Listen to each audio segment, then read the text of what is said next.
Your colleague and my husband, Carl Petersen, have asked that his proposed resolution improving special education within the LAUSD be presented to the board for a vote. Carl and I will be married for 15 years next month, and my girls were 6 when he met them. He never had experience with a special needs child, let alone 2 of them. He has taken on this challenge of being an amazing father to my girls and also to helping all of our most vulnerable children. This is why I am here to share a story of why this resolution is so important. When I was told at the age of 25 that I was having triplets, it was exciting and scary. When my girls were 2, I was approached by their preschool teachers that we should have them evaluated by the Regional Center for Learning Disabilities. We went through the motions and my girls were enrolled in services. Fast forward to when it came time to finish preschool and enter kindergarten.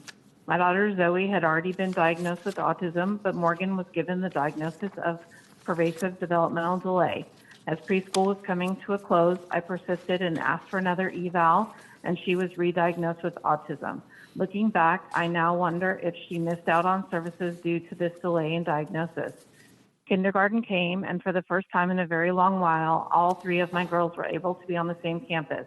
Morgan was able to be in a gen ed room with a full-time aide, and she did okay. She needed multiple breaks throughout the day and had to sit near the back of the room for when she needed those breaks. I was grateful to the teacher for including her with the class and activities, even if it was difficult.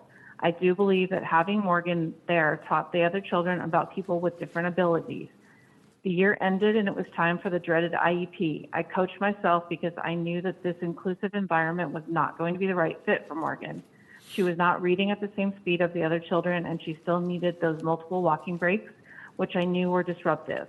I didn't want her interruptions to impede on the other children's time and also the teacher. I looked to the professionals for guidance and felt that they did not listen to my concerns. They told me, let's try until winter break and see how it goes. So I felt pressured to sign because I trusted them.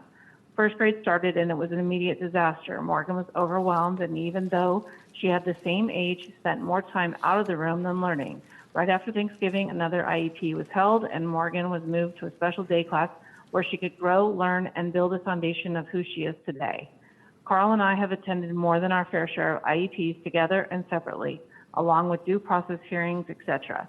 I believe that this resolution would allow our parents and educators to become more cohesive, collaborative partners, which would make the IEP process less dreaded and possibly even celebrated over accomplishments. Thank you for listening.